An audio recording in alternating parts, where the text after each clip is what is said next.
This one actually like low-key made me feel really sad.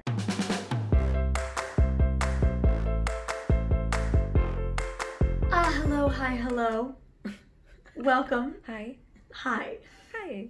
It's just my mom and I here. And now, all of you. We're so pleased to have you. We were getting lonely, so glad we could sit down and have this chat and sip on some tea while we spill the tea and break down, bust down these misconceptions or assumptions about my blindness. So a while back, I did this video right here where I addressed assumptions about me. It was like a pretty trendy video to do here on the tubes, and I had a lot of fun doing it. I thought it was really fun. You know, as creatures on the internet, there's a lot that's known about us, but there's also a lot that's unknown, right? We have our life that we put out there, but we also are humans that have a whole other life off camera and off the internet. And so I think it's kind of fun to break down that wall, break down some misconceptions, share the truth tea with all of you. And that's what we're gonna do today.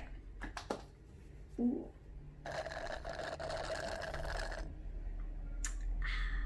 So I have seen and heard some things floating around the atmosphere online about me that I was like, huh, I wonder how that came to be. That's so flattering. That's not true at all. Very flattering. People are talking about you. It's very flattering that people make things up about me.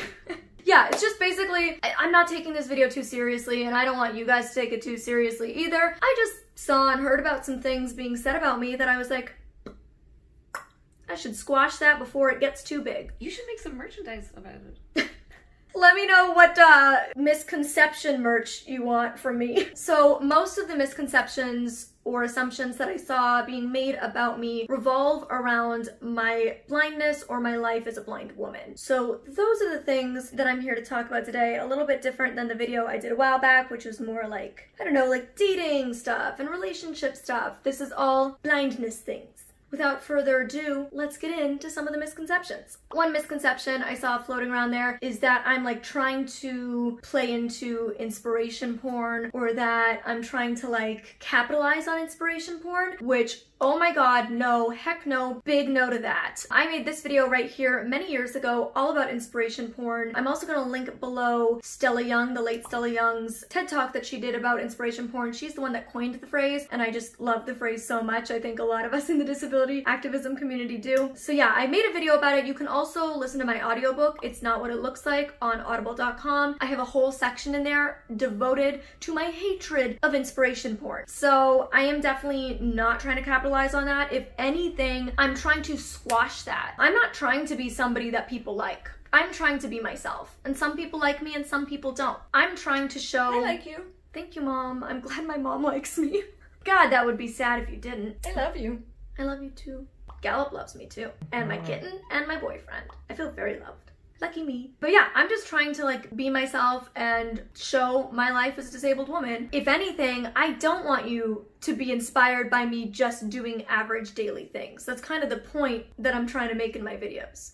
So definitely a big no to trying to capitalize on inspiration porn. If anything, we try and get rid of the inspiration porn. We don't want that. There's no space for that here. Misconception number 2. This one actually like low-key made me feel really sad. And that's why I want to bust this one so hard, because it would upset me to think that people believe this or think this of me. And that is that I cannot accurately represent the blind community because I don't live like most blind people. And the kind of points that I was seeing being made around this is essentially that, you know, 80% of blind people are unemployed and living below the poverty line, which is truly devastating and something that I'm trying really hard to contribute to helping change. But, you know, I'm only one person and I can only do what I can, but I hope I can be one small crumb of what makes a difference. But so currently, correct. I am employed, I own my own business, and I'm not living in poverty. I live in a beautiful apartment, and I'm very, very, very fortunate. However, I didn't come from extraordinary wealth. I didn't come from like an uber privileged background. I, for many years, lived on disability support checks from the government. Where I'm from in Ontario, it's called ODSP. I couldn't afford to live on my own or pay rent. I lived with my parents. At times, I was unable to find employment because of my disability. So I don't currently live like the majority of blind people do, in terms of being in poverty or unemployed, but I certainly have lived that life. And I'm really grateful that I've been able to work really hard and claw my way out of that. And I've had some, you know, lucky breaks in life. But I wouldn't want people to think that I've never lived that way, or that I can't speak to that because it's not my experience. It's not currently my experience, but it was my experience. That was the life that I was living. And I still have many, many, many of my best friends who are blind and who are still living that life and still in that situation. And I find it heartbreaking because I see these friends of mine that are so intelligent and are so talented and work so hard, and they don't get that lucky break, or they haven't yet. And at times I do feel guilt about that. I feel guilty that I have been able to overcome those challenges and find success. And I so badly wish that like all blind people could reach their potential and that society could give them more opportunities. And that's why I believe that representation is so important, that education is so important, and that's why I made this channel. That's why I'm having these conversations. It's actually really funny because I started my channel when I was unemployed,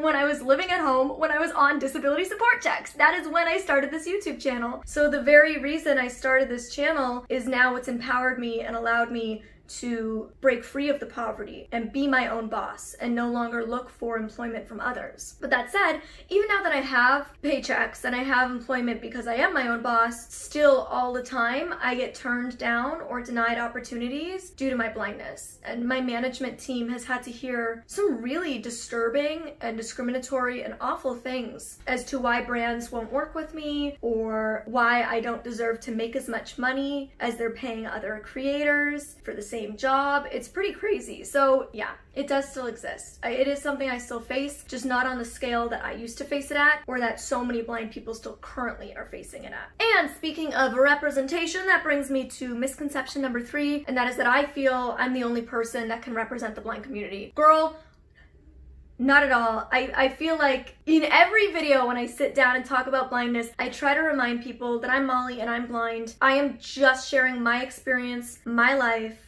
my stories as a blind woman. But it's so important to hear from so many diverse voices in this community. I honestly can't represent a whole community. I can't bear that weight. I don't want to. I want as many voices to be heard as possible because truly I believe that together we are stronger. So the more of our voices being heard, the more representation we have, the further we get in life. So you hear me say it all the time in videos. I always like to remind you guys that I am Molly and I am blind, but I am not all blind people. I am not all blind experiences. I am not all blind people. I am a blind person. I always try to make it clear that I'm not speaking for blind people.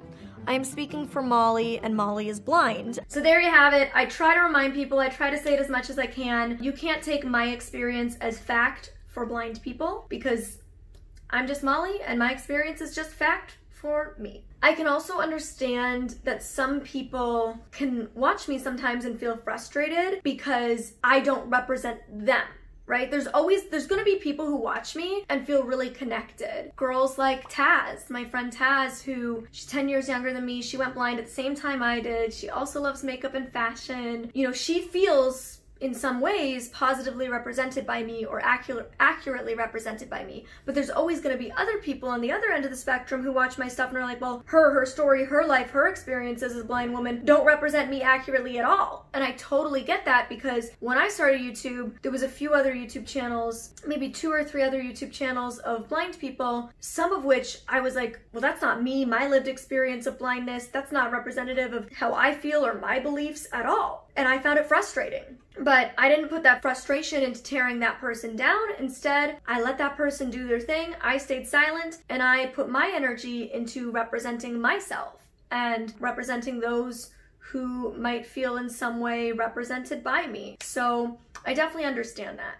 I also think some people had this misconception that I am incapable of living alone or being independent, which is funny because I currently live with my blind partner, and 2 of us are both blind, living alone and doing just fine. But also, I did live alone. I lived alone for 2 years, 18, 19, 20. I lived alone in my own apartment downtown Toronto with my guide dog at the time, Gypsy. I didn't have roommates. I didn't have anybody assisting me. I lived alone. I had an assistant at work, as did all the motivational speakers, disabled or not. We all had full-time assistants, just due to the nature of the job. But I have lived alone. I'm perfectly capable of being independent. Currently, with how busy my schedule is, especially prior to quarantine, I wasn't doing my own grocery shopping. I wasn't cooking my own food. I wasn't doing a lot of those, quote, independent things that if I need to, I can do, but it wasn't because I can't do it. It was because my life was so busy with the nature of my career, traveling all the time. And my mom isn't here in LA because I need her to help me as a blind woman. My mom is here in LA because I need her to help me with my business. And it's the same like many other YouTubers. Many YouTubers, you know, the Merrill twins, parents work full-time for them. Rosanna Pansino's sister and partner both work full-time for her. There's many YouTubers whose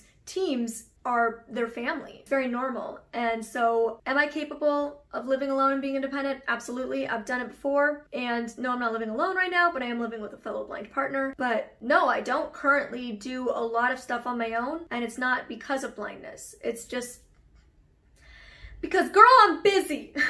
really busy. A busy bee. A busy bee. And I love it. And I'm super grateful. So thank you to all of you for watching me and supporting me and helping me to get to a place where not only can I be financially independent, but I can also live my dream and do what I love and hire a whole team of people to help me. Like the fact that I'm able to not only sustain my own self, but I'm able to pay my mom as my assistant. I'm able to pay my editor Amanda to make my videos. I'm able to pay Laura and Kaylee to assist me with projects. I'm able to pay my manager Reuven to be my manager. Like, it's incredible. It really is to think that just a couple years ago, I was so broke. We thought I was gonna have to take out a loan on my business to pay rent. I was so broke that I would have to buy something for a video and return it because I couldn't afford to keep like this $40 item. So thank you. I can never express the gratitude I have.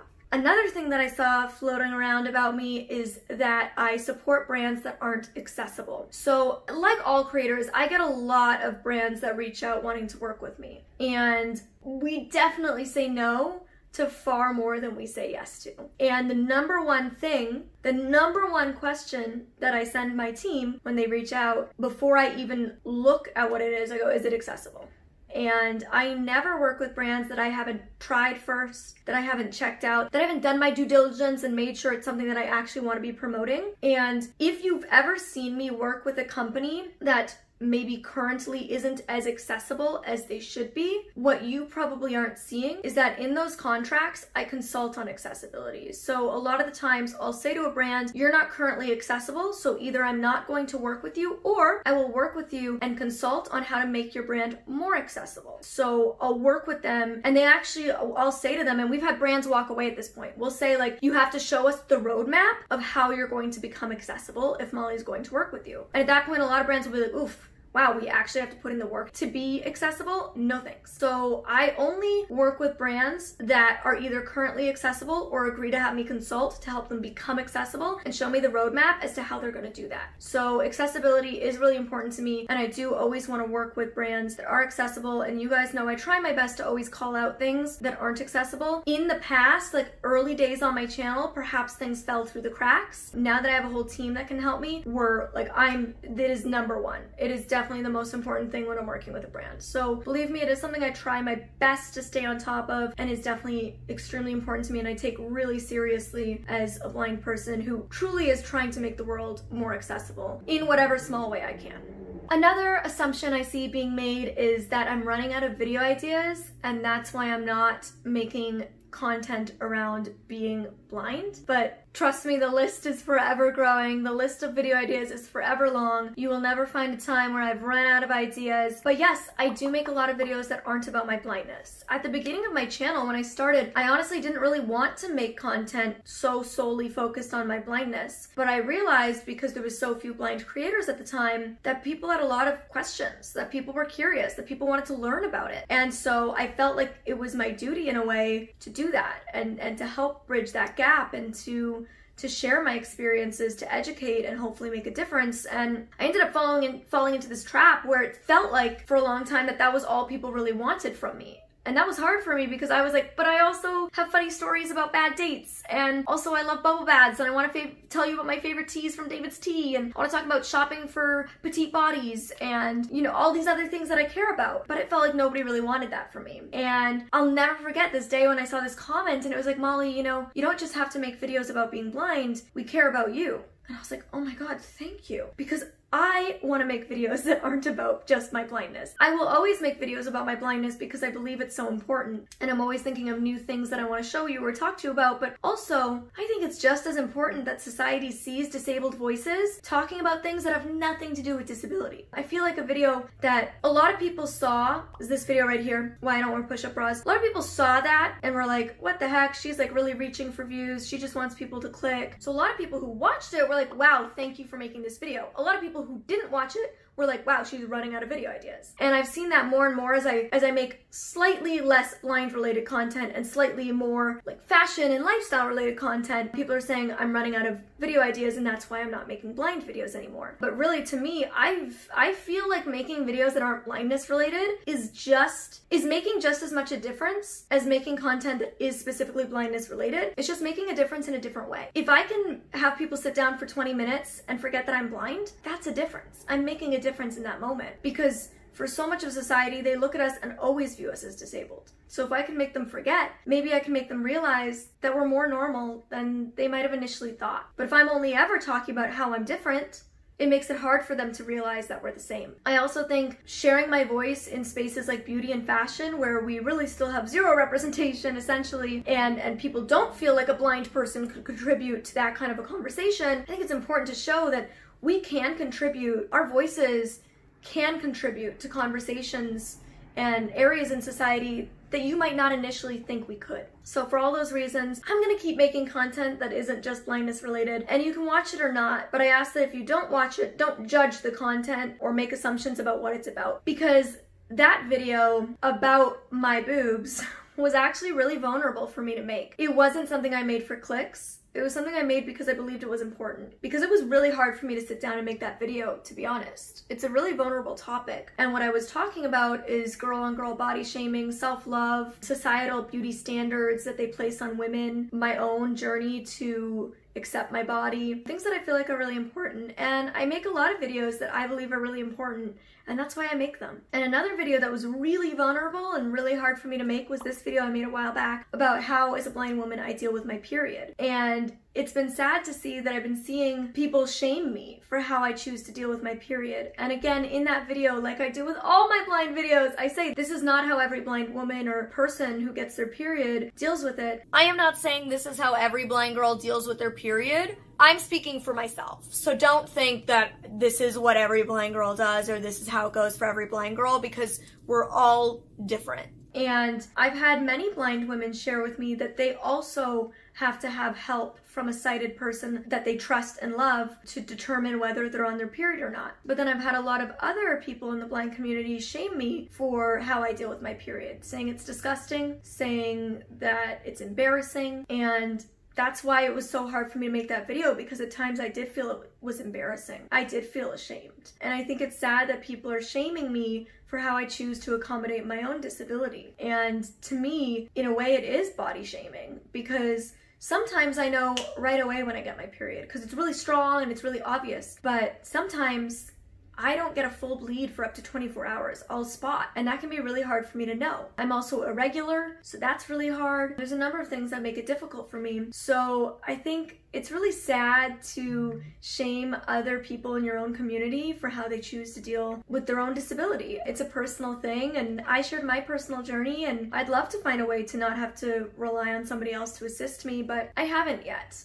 and I've come to accept that that's how I need to accommodate my disability, my blindness, because that's how my body works. And I've had plenty of women, like I said, blind women, come forward and say that they also have to do that. So if you're like me and you do that, don't feel shame, don't feel embarrassment. It's okay. Your body is your body. However your body works is how your body works. And it's not always obvious for all of us. We don't always have an obvious flow, and that's all right. So on that bloody note, that's the end of this video.